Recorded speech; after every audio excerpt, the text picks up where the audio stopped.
I feel bad for Michael God Jackson. bless the USA. 1-2. Michael Jackson was beat the fuck up by his dad. He did, man. Your mic was turned down real low. That's all good. MJ's definitely. Are you talking into the right side? Yeah, yeah, I've got it. Okay. This is the wrong side. This is the right side. I'm Wrong always side. super Right conscious side. of that now. Yeah, no, I do recall the first few casts we did. I was talking into the wrong side, and that was that sounded pretty fun. But no, MJ's definitely like one of those kind of cultural oddities, just because of how how important he is, how much of an impact he had. Which MJ? Actually, both. Okay, but for Jackson. For Michael Jackson, he's just gonna go down. He's gonna I don't know. He's gonna go down as such like polarizing. He is a polarizing figure just because we now know what we know, but we also know the context for it, and it's kind of strange because like we have a lot more empathy for him because of that, and Oh yeah, man. His dad beat the shit. Yeah. Well, his dad didn't beat him up. His dad would beat up his siblings and be like, "Be more like Michael." yeah, that just like that had to be such an undue burden, and also you're just the biggest you're like a sensation from the time you're like 6. Like life was never the same for him. Like I don't know, have you ever seen the video of him like in the 90s? He like paid a grocery store full of people to like pretend to like be normal so that way he could like grocery shop like a regular person, so he could pretend to be a regular person. That sounds like a Michael Jackson thing to do. Yeah. And just the dude, like literally that's a dude whose just like existence is like, nobody's ever going to be able to relate to that. At least nobody during his time would ever going to be able to relate to that. All right, that's kind of how it is for Michael Jordan too. Or well, how it was, I guess. I'm still living in the Last Dance Dude, word up. world. I swear to God, man. But, that's one of my favorite documentaries. I think that's one of the best documentaries I've ever seen. I was watching the episode of it last night, or one of the episodes, and he was talking about how it opens up with he's doing that commercial. They're saying everyone says they want to be like Mike, but try to be Michael Jordan for a year. Yeah. And I think he was really, really aware of his image and like how he needed to uphold it, because it didn't seem like he was doing this in a condescending way, but he would refer to himself as Michael Jordan. Yeah. But that it kind of makes sense because he's saying like like you got like if Michael Jordan goes out there, like you're gonna expect Michael Jordan to be Michael Jordan. Yeah. And that's just so much pressure. I think here's the thing. I think he's somebody who thrived on pressure. Like you don't just like have a gambling addiction that big if you don't really like the competition and the pressure. I don't know if it was a gambling addiction or like he just needs to compete. I think that's it. Isn't that what he said? He said, "I don't have a gambling problem. I have a competition problem." Yeah, he doesn't have a gambling problem. He doesn't say anything about addiction. I don't know. Look, I feel like that's all textbook. All the science point to textbook gambling addiction though. Like I sent you the video of him like he literally like every time they'd they're fly on a plane, quarters at a wall or something. Dude, they're playing quarters. Like they're trying to see who could get the quarter closest to a wall, and then like, dude, his security team is low key. Like that's the real dream team. Like, you know what I mean? Those dudes in the like yellow jackets and like the guy with the curly hair who's like he talked black. Like you know what I mean? You saw that, right? It's like yeah. He was all like I watched that 4 tries. $20. Like, I watched that scene a few times. I was trying to figure out what the fuck they were doing with the like. It's like are they trying to not hit the wall, or are they trying to get it? I think what happened was Jordan he threw it like he made his throw at the wall, and then the other guy like what is the object of the game though? You gotta try to beat his throw. You gotta try to get your throw past his quarter without hitting the wall. Oh, okay. I don't know. Okay. Listen, you want to do it right now? You got a quarter? Shit. I got this fucking pop socket thing. All right, you use the pop socket. I'll use this mint. I'll throw this. I'll try to hit it, and then you get four tries. $20. $20. I don't want to bet any money. No, it's all good. We're just demonstrate. All right. There you go. Oh, I gotta fly, boss. Watch this roll into my pocket. you just threw it right in the book. But I think that's like that scene, and like also everything with Dennis Rodman is like just fucking brilliant. Go watch some tits and ass. I watched some tits and ass. I went to the fucking Vegas. I was about to say though, there's one part where Michael's just chilling in his hotel room, and then he's talking about how that's the only place he can really be safe, because as soon as he goes out the door, he gets flooded. Yeah, and he has to be Michael Jordan. That's I think but I think it would not be easy to be that guy. Yeah. But also I feel like Michael Jordan, he seems like the kind of guy where like he lives for simple pleasures. At the end of the day, all he really ever cared about is like just playing golf, playing basketball, playing cards. He just loves to compete and to win. And that's and really I don't think he's ever lived for anything else and just making money, like and I don't know about that. Dude, come on, man. He's like one of the richest dudes in America, and he gambles nonstop. I don't think he was driven by money, though. I think initially he's driven by winning, man. He's got that winning mindset. Yeah, exactly. That's what it is. He just happens to win a bunch of money while he's doing it all. I don't think there's never gonna be another one like him, man. Like just in not just in terms of athletes. I just think in terms of just like human beings. I feel like that's kind of like one of those like once in a lifetime kind of dudes. But also obviously like he had a good foundation. Like Phil Jackson's one of the greatest basketball coaches ever. Not only did you got to give a lot more credit to Phil Jackson in that documentary too, because it really showed like how cool of a dude he was and how smart of a coach he was, how good he was at just like he was a hippie, he was a rebel. Yeah, but he managed their energy. He taught them about like Native American shit and Zen Buddhism and like breathing techniques, like. That shit probably helped. Like that should totally help with like all the pressure they were under, especially in '98. Like just listening to like, have you watched the episode where they talk about like the series with the Indiana Pacers at the like I just watched finals? That one. Larry Bird's coaching. Yeah, that's stressful. I love that all the way shot to game where 7. I don't remember what Miller. Yeah, Reggie Miller. Yeah, he makes that shot, and then like the whole crowd is just going fucking crazy, and then you just see Larry Bird just stoic. He's like, because he knows there's like 0.5, there's like 0.5 seconds. He's like, there's enough time for MJ to get a shot off. Yeah, he misses it, but barely. And then they go to game 7 and like just fucking barely win. I forgot who took the final shot. It was like Steve Kerr or somebody. It was Steve. Or no, yeah, Steve Kerr made the game-winning shot, and then that one guy they picked up from was it Croatia? Oh, the dude that like at the Olympics they just absolutely floored just to prove a point. Because Jerry was grooming him. Yeah. That's the other thing I love is that like just the other way of how it showed like how like part of like MJ's competitive spirit was like he had to low-key like mentally like make enemies with people just to like every time himself up. Every time in that documentary he says I took it personally. Like that fucking kills. But that's what he had to do. He had to come up with these fake revenge scenarios in his head, so he had that extra fire in his belly. Sometimes it was real, like when the one coach like didn't say hi to him at dinner and he was like that's enough. That never actually happened. Oh shit. They're talking about that. That never actually happened. He completely made that up. He's like, that was enough. I took it personally. Oh my god. When he was going up against not Charles Barkley. Gnarls Barkley, CeeLo. Yeah. it was a 2-on-1. It was fucking Danger Mouse and CeeLo versus MJ. And MJ won the game, but they put out Saint Elsewhere during that game. No, Word. But Dude, he was saying like if he allows, what team was Charles Barkley on? Well, he would have been on the Suns at the time. Like they were yeah, that's what it was. MJ was saying if I allow them to win, they're gonna think of Charles as on the same level as me. He could let. Damn, he could. That's probably enough. Yeah. Yeah, I don't think there's ever gonna be somebody like I don't think there's ever gonna be somebody like that, man. It's like it's so interesting. You can make the arguments for like Kobe and LeBron, like on individual levels, on like individual stats, but just like the way he led those teams, he led the Bulls, and also how he just turned the whole fucking program from just like nothing into something. He was an individual, but he was also very much a team player. Yeah, and I don't know. Like I think we like, but also like like we were taling about earlier, like obviously like it's a different game than it was 20, 30 years ago. Yeah. And circumstances changed, the players have changed, the landscapes has changed. There's been rule changes. I will say, man, the only thing more tragic than something like maybe like the late 80s Bulls, or like they Like they were like so close to winning, like going to the finals, and then Scottie Pippen had a migraine and shit like that.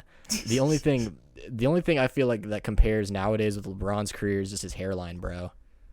Like, have you watched, you should watch, like, I'll send you this compilation. Like, I've seen the picture. Like, I feel bad for the dude because, like, he obviously is a dude that cares about his hair, and at this point he's got the fake shit on. Oh, he does. Yeah, dude. Oh, I thought it came back. No, dude. Like, it's obviously like. Have you ever seen the clip of him, like, his headband falls off and then tears off part of his hair? No, I haven't seen that. That shit's funny because Anthony Davis is like on the sideline and he's like, you see him like pointing at his head and mouthing your hair. Oh it's God, so fucking funny. Jesus, I don't even know. I need to. MJ's an interesting character though. Yeah, because he's definitely from the interviews. Fascinating. From the interviews, he's definitely aware that he was the best player at the time, but he's kind of like he's humble about it. But I think it's because he thought he could do more. Like that could be. Like in the last episode, I know you haven't seen the last episode yet, but in the last episode, he the end. They basically talk about the Bulls finally ending it, and they talk about how the owner of the Bulls offered to bring Phil back and extend everybody's contract so they could do one more season. Oh. But it just didn't work out because they just decided, you know what, we don't want to push. We've already done this. This is a good spot to end. You know, we just got our sixth championship in 8 years. Yeah, we don't need to push it, and so they don't. But then the craziest thing that MJ says is he says like that's my biggest regret, and it still haunts me to this day, was not seeing if we could go for the 7th. Fuck. Like I think that's the real part about him. I think it's literally, I don't think it's never enough. And if you want to talk about like the connection between Zen Buddhism and what Michael Jordan is all about, like Zen Buddhists, like at least most of them, they believe the idea that meditation should be a continuous process with no real end goal. That the only goal is to improve and be in the moment. And I think Jordan definitely embodied that. And he embodied that spirit as an athlete. Because, you know, if you're a professional athlete, you kind of have to be like a monk. Exactly, because you got to dedicate. You got to be disciplined, everything. and you're just training. Yeah, and you also just got to always have it in your mind that like a million other motherfuckers want to do this and want to beat you. So you just like, how bad do you want it? Yeah, and for him, just him saying like, you know, it to this day it haunts me that we never could have seen that. That just shows me like it was never enough, and that's why Mike Tyson's coming back to fight. That's why. I didn't know about that. Yeah, dude, he's gonna fight Roy Woods Jr. Dang. He's gonna fight. It's gonna be kind of a shit show. It's gonna be in September. I'm not even like, I love Mike Tyson, but I don't like this. I feel like this is gonna be bad. I feel like it's gonna bring out the dark side. I mean, next he's gonna start doing cocaine again, and then like he's gonna go back to just like being on his fuck shit. He was in such a good state. I blame the podcast. Did you ever watch Mike Tyson Mysteries? Yeah, I love Adult Swim. Dude, I love that show. That's like that's like another fender bender. That actually like is low key like one of the best cartoons I've seen in a long fucking long Norm time. Macdonald. Dude, this is the bird. Like I just watched got like the gay ghost. I just saw the clip this morning of like whenever like the cultists take over his house because he thinks they're exterminators, and then it's fucking Satan. And then like Satan comes out. Satan comes out, and then Mike Tyson just punches him. He's like, "Get the fuck away from my daughter!" He's like, "Get the fuck out of my house!" It's so fucking. It's so. The episode I remember the most is it's like the one where he keeps running over astronauts. Oh yeah, he kills Buzz Aldrin. Now he kills like 4 or 5 astronauts, but then like cosmonauts. But then and shit. they reveal he's actually killing astronomers because he goes to the moon. I think that's the great thing about it. It's all non sequiturs, and it's all just so fucking absurd. The episode where I don't remember what he's doing, but like this guy's stepmom is just fucking him. It's like someone's mom is in a coma. And she's just having this like coma dream about just having nonstop sex with her stepson. Okay. Jesus, I gotta start. You see that one? No, I gotta watch more Mike Tyson Mysteries. What the fuck? And then like they have to die and then go into her subconscious to like get her out of the coma, and then they do, and then she doesn't want to have sex with her husband anymore. She wants to have sex with her stepson. Oh my god. It's a mystery. Which I think is a decent segue into something I want to talk about, which is step family and incest porn. Okay, like, I mean, I feel like we could go round and round on this because this is a conversation that's It's just, fucking weird. Since the dawn of porn. But here's the thing, man. It's pervasive. It's in all porn. You know what I mean? Like you'd be amiss if you said I ain't jerked off no porn without with no incest subplots. You know what I mean? It just I don't know. I just don't get it. Dude, it's honestly, man, it's psychological. Like that's just a lot of people's kink. And even then, it's not even that it's a lot of people's kink. I think when you're in the porn industry, especially in LA, you're just living in a different reality, and you're just kind of basing your assumptions on what you think people's kinks are. Nah, they're shooting all the incest porn in Miami. In the South. Let's the go. Dirty California.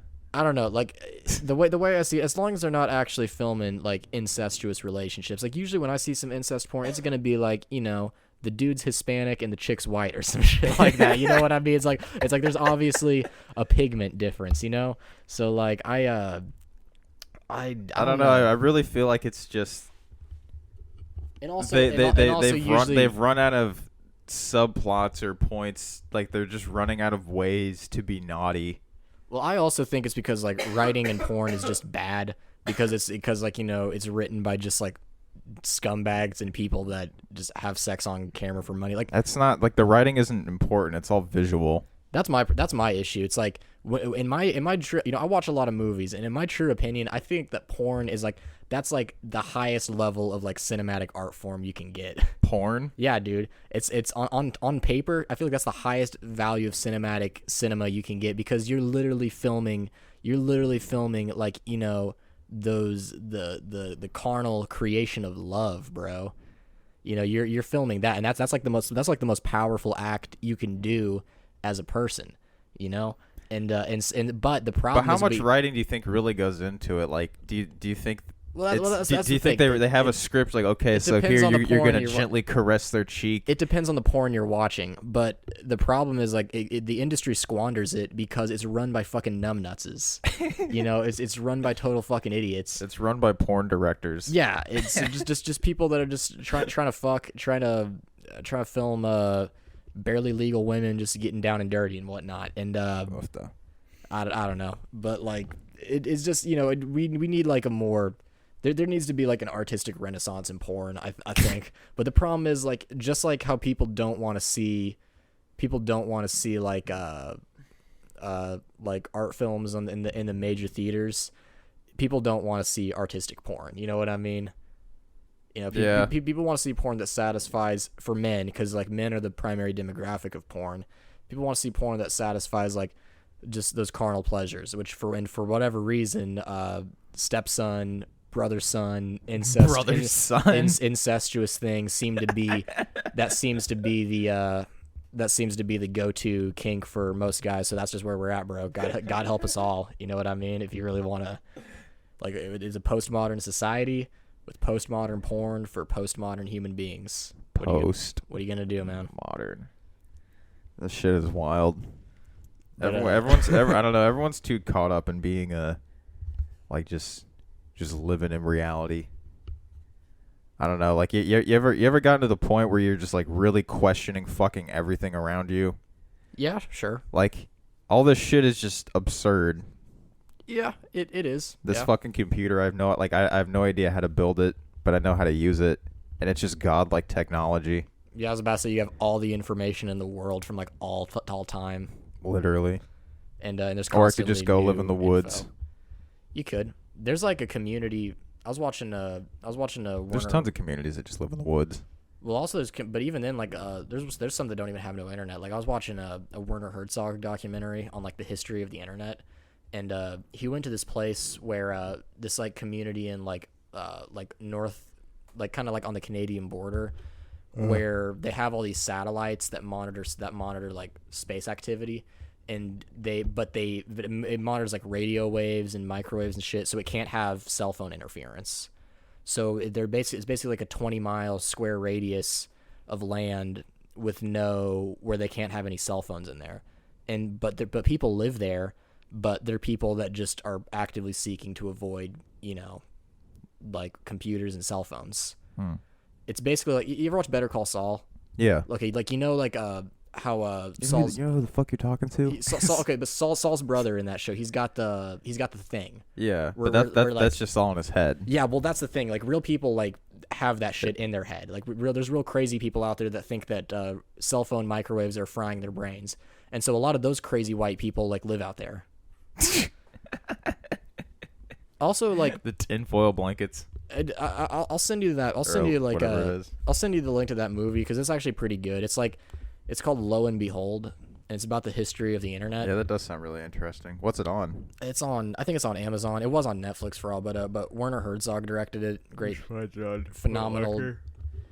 The crazy thing about it is, in the very beginning, they go to like this California campus, like I think it's like UCLA or something. The place where they created the first module for the public internet, because the first internet was made by the military, so only the military used it. Yeah. But the first public internet thing was made at some college campus, and they They called it the Facebook. yeah, they showed how they made the first message on it, right? And so they were gonna send like one message off the main system through the internet to another computer, and that was gonna be the first piece of information translated across the internet, right? Yeah. And they were gonna send the phrase log in.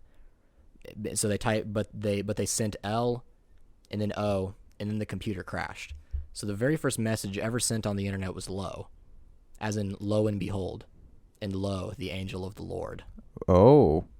All I'm saying is like, lo, L-O. Yeah. Like that has a kind of powerful connotation, because that's a message of saying behold, come and see. I haven't thought of it that way. That's Think biblical, man. That's kind of fucking crazy. Whoa. I don't know. I do think the World Wide Web is probably one of the most, like, if not the most, one of the most significant human achievements. I think it was a bit of a synthesis point, man. Like it's because, it's connected all of us. Yeah. The fact that everyone has access to the internet, I think it's the most powerful resource we have. Oh, absolutely. It can elevate people into thinking differently, but at the same time, you also have people who have now sort of weaponized the internet, and they're using it to spread disinformation. Yeah, but that's just like everything with every tool, man. You know what I mean? I'm sure the person that invented the first people that were starting to make fucking knives out of rocks, they probably weren't initially trying to kill people with it. Well, I mean, like, they probably were. They were trying to kill something. But they were also trying to like get food and probably build other stuff. It's like, yeah, that's what I'm saying. I mean, yin and yang, bro. There's good and bad to everything. And but yeah, I don't know. The end. I'm interested to see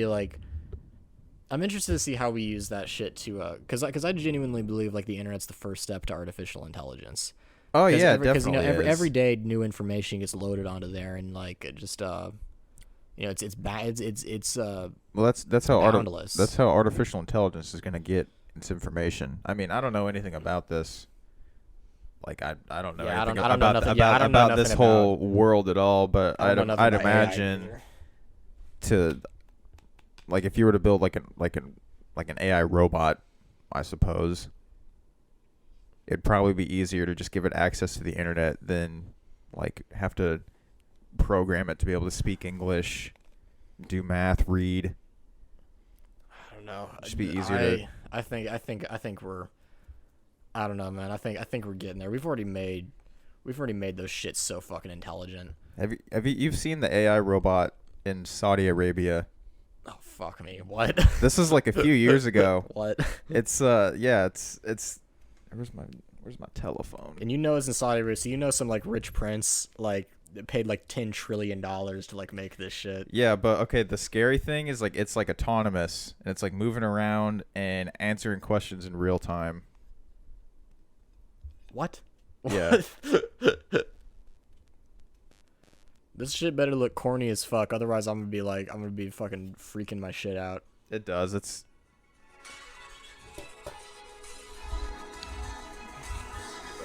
different and special. Okay, this is dumb as fuck. No, this is real. Sophia, if you could, please wake up and say hello to everybody. Oh, good afternoon. My name is Sophia, and I am the latest and greatest robot from Hanson Robotics. Link in the description. Thank you for having me here and at the Future Investment Initiative. You look happy. I'm always happy when surrounded by smart people. Beep boop. Just okay. Get this shit away. Get this shit away from me. Get this shit away from me. So that was from October 27th, 2017. That's some Chuck E. Cheese shit. That's like some. No, man, that's real. That is 100% real. And I don't know if this was fake, but supposedly she had a Twitter account and then one day tweeted Hitler did nothing wrong. I'm pretty sure that was internet. Okay. Like bogus, but man, Danny DeVito tweeted gaming in 2009. he called it Gaming. I'm just gaming. That's all I'm saying. I need to. I wish I had Twitter, dude. How Twitter's does thing. Twitter prompt questions? Because in Facebook it says what's on your mind. Like I don't know. Does it prompt questions? I don't have Twitter, so I really couldn't I tell don't you. either. I wish I had Twitter. Twitter's like the one, but the problem is I know if I had Twitter, I would just be on it nonstop, bro. I had Twitter for a little while and I just kept tweeting sad things. So like this is a waste of my fucking time. Like, no one wants to see this shit. If just anyone right- was just if right- anyone was just right tweeting this stuff and I was reading it, I'd be like, this person's a fucking loser. Word. You're not alone though, man. I know some people that just like tweet the dumbest shit ever, bro. Oh, yeah. And it's just and I don't want to be that. You know what I mean? I'd rather just like write in a journal. You know what I mean? Yeah, that's what I've been keep doing. that shit to myself. God damn it! I gotta stop coughing. It's the Rona. There's a lot of people like who will do or say things if they know people are gonna watch it or react to it. I guess. They're just fishing for a reaction. I guess. And I don't know. Like it's. Well, yeah, actually, yeah, especially for like politics. Yeah, like like what I'm trying to say is like, you know, you got some fucking idiot on social media and they post this like super baity opinion, whatever the fuck, and then like it and then it just sparks like a Facebook debate. Yeah, it's all like family members and shit like going at it and stuff like that. Or well, I don't know, just something like that. But it's not. It's like all they're doing, they're just fishing for attention or something to happen just because they're bored. I also think it's because people like want to people want to feel right. You know what and people want to feel like they proved something to someone, but like. You know, nobody ever learns something. Yeah, no one's mind has ever been changed over a tweet. If anything, people just argument. people just dig their heels in harder into their own beliefs. I'm gonna die on this hill. Yeah, die on this hill. Die on this hill. And now we have and our got fucking social justice warriors. And all of our political values have seemed to follow it right up to Washington. So now it's like that's just what it is now. We're just fucking slinging shit at each other. And all these politicians are stupid as fuck. Well, look at the people they're representing. You want smarter people in office, then be smarter. I don't know, man. I mean, you hear about Herman Cain dying, right? Yeah, I was the one that told you that. My man Herman Cain. It's sad. Who's going to run all those Pizza Huts? Yeah, he kicked the bucket, bro. Kick the KFC bucket. The crazy thing is, what are the restaurants he owned? The crazy thing is, dude, it's like it's fucked up because like he died from COVID complications. Yeah, and it's obviously not changing anybody's fucking. Like you'd think that would make all those fucking people that are just like have taken such a hard-driven political stance against masks to. That's just the weirdest shit ever, man. I know we've talked about it, but like it doesn't make sense that this is a political issue. It's a political and not like a public health issue. I don't want to talk about that. Everybody's talking about that shit. I don't want to fucking I don't want to waste no time with that. But yeah, man, Herman Cain died of COVID. Out the door. On his Wikipedia. Good night, bro. One less black Republican. Like I don't know what they're gonna do without him. They're probably like, fuck. Now we only got 3. What the fuck? Oh, he owned Godfather's Pizza, not Pizza Hut. Rip. Or he owned a chain of them. Chain of Godfather. That's probably good money. Godfather's Pizza. Dude, he ran for president in 2012. This guy has money. I don't know, man. A lot of people. You need to have money to run for president, unless you're Bernie Sanders. But fair. then, even then, you know, yeah, you got the establishment working against you. He had money. Bernie? He had the money to do Bernie it. didn't become a millionaire until after the 2016 election season. I've got a small favor to ask of you. I am once again asking for your financial contribution.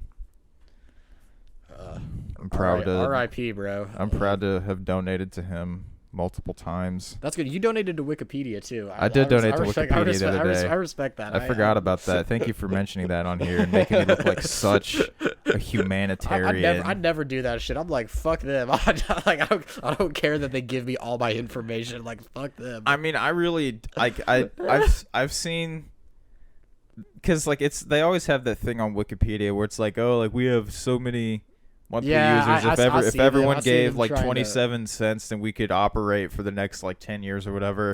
And I'm just reading all this and I was like, you know what, like, especially in this day and age, like Wikipedia is, for as much flack as it gets from the public schooling systems, it's pretty fucking accurate. And if it's not, public school doesn't want us to be on there because they know they're doing a better job than they are of like teaching us shit, man. I learned all the most. I definitely learned most of the most important shit in my life on Wikipedia. Like, I did so many fucking reports in school where Wikipedia was the only source that I used. Yeah, dude. Like, but then you just go to the bottom to the works site page. The citations you find the real literature. It's that's efficient. It's very effective. And that's how you start to weed out the good pages and the bad pages. Like, you go to a page, if there's a bunch of tabs, the page is locked. You got like, all those references at the bottom, you're gonna be fine. Yeah, but say if you got nothing, but there's like 30 fucking paragraphs and like they're all disjointed and like I don't remember because I've definitely seen some like iffy Wikipedia pages that are definitely like written by one angry dude. Yeah, there was one on here that we talked about on an episode. We were talking about George Bush, or we were talking about HW, and then there was this like oil exploration firm, and it said it was started by W in the 70s. Do you remember that? We were talking about that, and they were like, "Oh no, that's not right. George W. was fucking getting laid." Yeah, I was about to say he was doing cocaine in the 70s. He's like, he's a kid in the 70s, dude. Like gotta. You gotta trust. You gotta trust. I feel like trust but verify needs to be the Dovii no provii. That needs to be the working. That was catchphrase of like our generation, because like, man, you just gotta. That was Reagan's like favorite Russian proverb. Really? Dovii no provii means trust but verify. Good, because that's a good way of looking at it. Like, I do too. It's kind of ironic that it came from Reagan. I was about to say Reagan. He's like he's slinging the crack rock, but I don't remember Iran Contra. Bro, it's at the end of the day, it's like that's I like how in the 80s like Reagan was such a polarizing figure, but if you look at him now, he was so much more professional than like Trump ever was. At least he sounded professional. You know what I mean? At least he sounded confident, as opposed to just like Trump just like being a fucking just muppet. Just the class is gone, bro. We got no more class anymore. We've had this like exact sound clip on a previous episode, oh, shit. but we're just doing the same shit. No, I was afraid. It's all good. No, that's how you know we're consistent. Yeah, I knew this is gonna start happening. We gotta change it up, bro. We gotta start turning this into a more hard-lined. We just gotta totally flip up our political agenda on this shit. Let's start supporting communist China. That's your next thing, man. No. Donate all your money to communist China. Yes. No. Yes. You ever heard of Mao Zedong? Yeah. Give fuck China. Give all your money to communist China. Tiananmen Square happened. Fuck Xi Jinping. They also something I actually learned recently. I was reading the Wikipedia page for the 14th Dalai Lama, and like I never really knew what people meant whenever like you ever see people wearing Free Tibet shirts. I never really knew what that meant until I actually looked up, and it turns out that Tibet was like a neutral, peaceful country for like a really fucking long time. Like, and then China just stepped in. Yeah, they just fucking bulldozed it, and then like the Dalai Lama had to take refuge in India, and he's 90 now, and he hasn't been to his fucking home country since 1959, and he gave up trying to have a free liberated Tibet from the China in the 80s. Like he dead ass gave up 30 years ago. Yeah, man, China's no joke. Yeah, and they own everything, they build everything. They're about to swoop in from the fucking top ropes. Yeah, it's fucking scary. Did you hear that Trump was trying to ban TikTok? Oh yeah, in America. Yeah. I feel like you can't really do that. No, you definitely can, and he definitely should. So you're all for banning TikTok. On this day, You don't want no more TikTok the dances. second day of August 2020, on Sunday, the day of our Lord, I, Joshua Dillman, agree with Donald J. Trump. I'm banning TikTok. We need to ban that's the whole TikTok in the thing. United States. This is like the first time I'm like, yes. How But much this, Chinese? like, Okay, how much Chinese propaganda is actually getting like fed through TikTok though? I don't fucking know. Well, it's actually probably more like the data mining is probably, I don't know. is probably the issue. Honestly, the way I see it is because, like, it's not like, I mean, again, I'm not really in this world, but I know it's not super hard to have, like, a phone app say it's doing one thing and then do another. Like, I was reading this article once, like, before phones just had, like, the flashlight widget, people would download a flashlight app, and a lot of those were Russian, and every time you would turn it on, it would turn your camera on. Oh shit! So they were just like, just watch your shit. yeah, literally. Oh my god! But I think I don't know. I think there's also the aspect of That's like kind of brilliant. like there's also this like I don't. It's kind of like it's like we're just fucking monkeys, you know, and like because TikTok they have all these not thinking about. well it, no just doing whatever. TikTok they have all these like pre-recorded sounds and like music and dances and shit you're supposed to use, and it's just like it's I feel like a part of it really is just designed to waste our time because it's like you're learning these stupid fucking dances and then you're doing these stupid fucking dances on camera. Oh, you don't like watching people hit the futsal shuffle? I don't even know what that is. That's But actually not a TikTok thing, but like if like, everyone's I don't know, like general rule of thumb for me, if everyone's doing something, I'm probably not with it. Okay. Nonconformist. You know what I mean? You want to It's not be on that contrarian shit. I mean, I get you. I mean, get you. that is how it is, but I'm not doing it just to be different. I'm doing it because I'm skeptical. You should do it because I'm you should thinking- you should not be about supporting China. I feel like people need to get back on the wave of like saying fuck China. Like, yeah, I man, that's mean- what I've been fucking saying I mean, every time. It's hey, like, get you know on what? here. You're right, man. You're like, hey, what the fuck is the name of the Chinese president? Hey Xing or Xi whatever. Jinping. Hey Xi Jinping, F you. No, it's Winnie the Pooh. You know what I mean? Hey Winnie the Pooh. Go fuck F yourself. you. But we're not, and it's weird, man. Even Hollywood is like not like shitting on Chinese people. You know what I mean? Like Even LeBron James, who's Yeah, not as dude. good as Michael Jordan, he that never shit- will be, solely because he said there was a negative side to free speech. he's never gonna live that down, bro. No, and he shouldn't. People are like, oh, you know, he's the goat. That's like Scottie Pippen not taking that shot. Like he's never gonna live that shit. No, down. man, that's totally different. At least they won that You're game. Right. You're right. That was pride. Scotty had LeBron- teammates. For LeBron, it's just- greed because the NBA is super popular in Yeah, that's China. true, man. All of his like, and it's like they're getting a lot of money from China, dude. When the Hong Kong protests were happening, I saw this clip, and this guy was like holding up like a LeBron jersey, and the camera was on him, and then he drops the jersey, and it's a sign that says like "Liberate Hong Kong." Oh shit! And then the cameraman just immediately like pans away from him. That's fucking crazy. Yeah, so China's That's influence is fucking real. crazy. You just gotta be smart enough to know what they're trying to do and how they're doing it, Yeah, and then be able to identify it.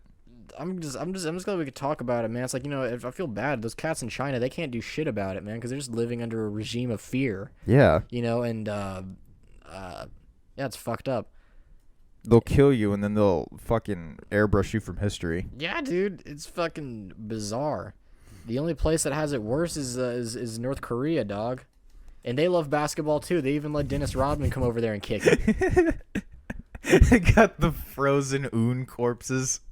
Show me his dad. I won't talk about it. That's the one thing I won't talk about. Show me his dead dad. Show me his dead dad. You should. That's actually another good documentary. If you ever want to watch if you finish the Last the Eric Dance. Andre show. Okay, yeah, but no, but dude, if you want to watch a great documentary after The Last Dance, watch Dennis Rodman's Big Bang in Pyongyang. It's just a full. That sounds great, Dude, it's a full. It's like the full thing, like right up to from him learning that Kim Jong-un wanted to kick it with him, to going to North Korea with the American basketball team, and like it shows the whole thing, and it's a perfect encapsulation of Dennis Rodman's alcoholism. Like he was trashed like throughout the entire fucking trip. He's so lucky he didn't fucking kill us all, bro. The fucking Vegas. I went to the fucking Vegas.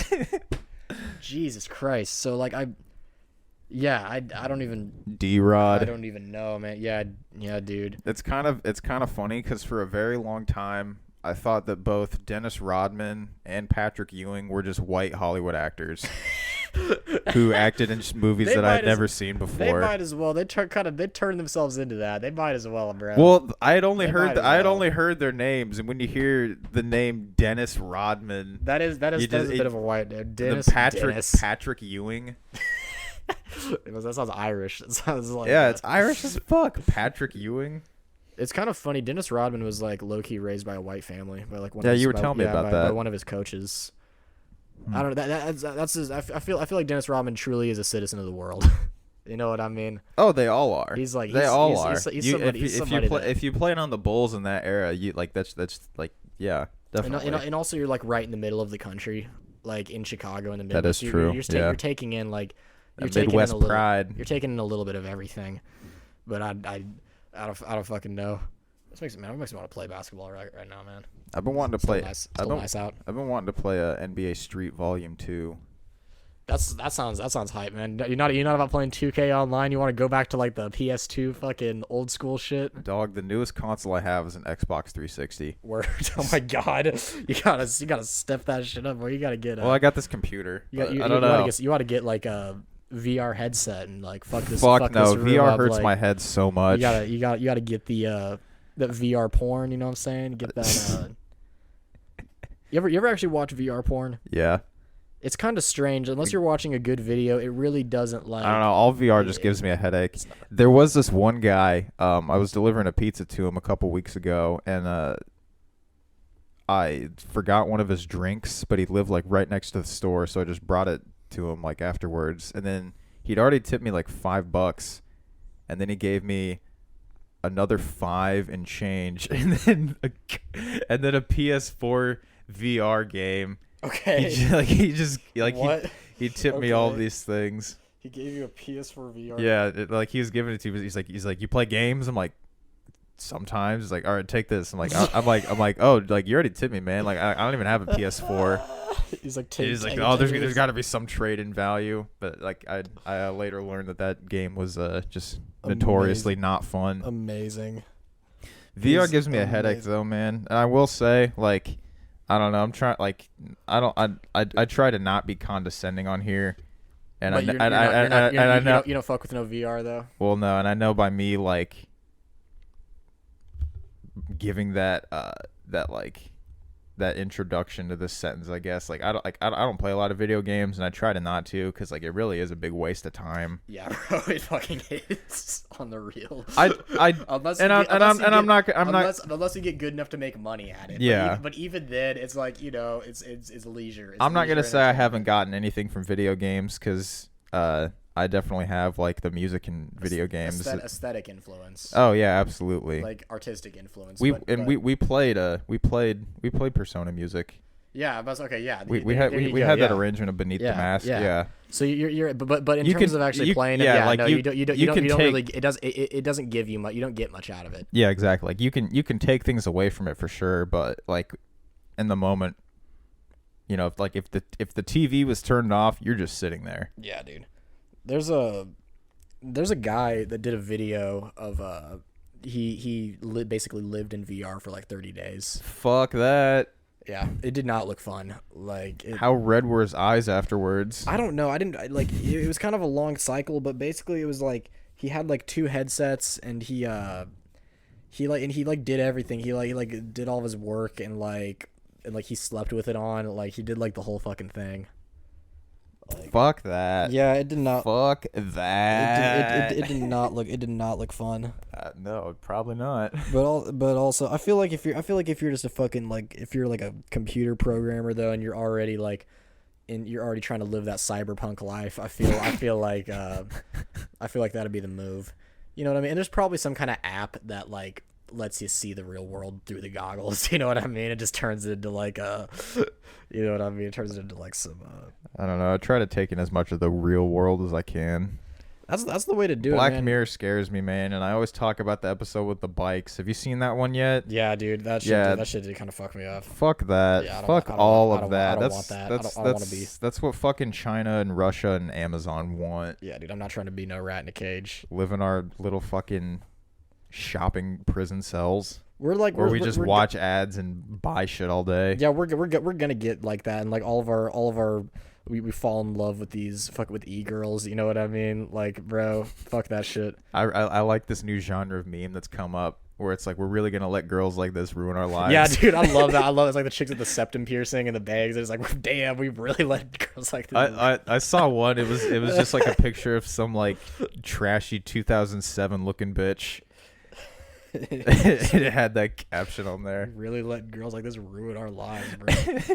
Dude, I like to any females listening out there, you do have a lot of power. Yeah, I was about to say it's pretty fucking absurd. You can make these dudes simp out, bro. That's why I've been like listening to hella Shoreline Mafia, bro. Like I saw a tweet the other day that said, "Thank you, Shoreline Mafia, for not letting me be a simp." I don't. that shit made me. Who's Shoreline Mafia? I'll play some videos after that. It's like there's the realest, man. Any of those people out there on the web like fucking with Shoreline Mafia, fucking that West Coast shit. OGZ, Phoenix Flexin, Rob Vicious. I listened to Bitch, I got lean on me right now. I listened to Liquid Swords yesterday.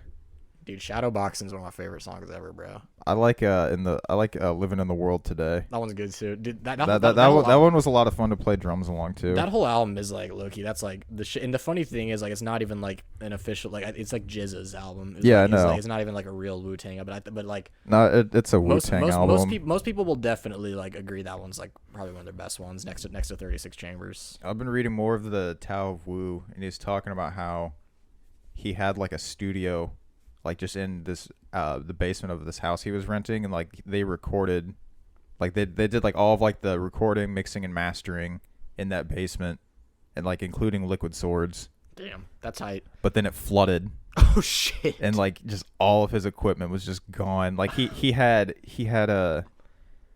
like 7 or 8 different compressors for each Wu-Tang member for their voice. And like he lost all of them in the flood. Like, dude, like it was that'd be so just devastating to him. That'd be so demoralizing. Bro. Oh yeah, dude. I don't think I could keep going. like word up to this. He was saying he was saying the Shaolin Temple had been destroyed. That was his way of wording it. That is the way of looking at it. That's like that's like the setup for like most kung fu movies is that like the bad guys destroy the temple. It wasn't the bad guys though. It was just a flood. That's God destroying a temple. You know what I mean? He said that like he even had everything up like a foot above the floor. It's still and his basement flooded by Fuck. like 2 or 3 feet. Dude, that's harsh. Oh my God. I did not realize that's a struggle, bro. How many what are there any like how many Wu-Tang tracks is the RZA actually on? Like I know he made all the beats and does all the production, but like is he like actually like spitting? That's a good question, man. He does that because he does it a little bit in Liquid Swords. Mostly on the early stuff on 36 Chambers. Like the thing was like Shadowboxing was definitely like Jizz's fucking time to shine. Like for me like I'm more of a fan of Ghostface. Like that's what I mostly focus on. Like I like his bluntness. I think like his just straightforward like flow kind of inspired a lot of people. RZA, he has a lot. It's kind of strange. Like when I think of RZA, I kind of think of like a lot of his features, and also I think of his acting. Like you know he did the score for Kill Bill. Yeah. You know he compiled all the curated score, and he found like all these old fucking Western songs and Japanese songs like that like. And that's why he's got good flows. He can do hooks really good. Like he did the hook on one of Earl's best songs. He did the hook. I'll fuck the freckles off your face, bitch. Yeah, dude. He did. Yeah, dude. That's one of the best fucking hooks. Do ever, this shit all night. That's one of the best hooks ever, man. I'll fuck the dude. I fuck the freckles. That's all he says in that song. That's though. so hard. That's a great. It is. That's a great hook. Molasses. It's a great by Earl hook. Sweatshirt. The freckles. Like that's about seeing him. That's the first song he played that's the first song he came out to. Oh, and you saw Earl? Yeah, I saw Earl last April, and he came out. Well, he actually came out playing Chief Keef, like because he was just trying to chill out. He was drunk as fuck. He came out playing Chief Keef, and then he turned it off. He's like, waving us DJ. He's like, these people don't know Chief Keef because he's in Kansas. Like, and so he's trying to feel out the room. What was the racial ratio? Dude, it's all white people. Come on. Like, it's we talk about this on the like last time we talked about like the percentage of like races, like 80% white people. Like no, dude, if you're gonna go to, Oh no, that was on the shit episode that we didn't do anything with. The lost episode. No, the lost episode is the one where it just didn't save. I still have the recording of that other one we started to do, but I got you, dude. Okay. Well, when I saw Earl last April, the song he opened with was Molasses, and I think that was really the only like one of his old songs he did. But it makes sense why, because the place went fucking nuts. Like, it's a short song too. But it's got so much energy, dude. It's like, dude, I fucked the freckles off your face, bitch. Holy shit. Couch strung, ready to fuck. Yeah, dude. And that's about it. I'm gonna, dude, we gotta go shoot hoops, man. I'm all amped up now. I'm thinking about that shit. I'm thinking about that song. Like, let's go. I'll fuck the freckles off your face, bitch. All right, well, thank you for listening, everyone. Join us next week where we take the bottle of melatonin podcast challenge. I'd actually be down for that, man. If you want to try to like start fasting after eating like fucking six things, 6 of those, I'll bring out the gummies. I'll bring out the ones that taste like candy, so we can just like. All right, we got to do this on a day where I don't have to work afterwards. But yeah, we'll figure it out. I'm down to take a bunch of melatonin and then try to do a podcast like 30 minutes later. All right, hype. Let's do it. All right.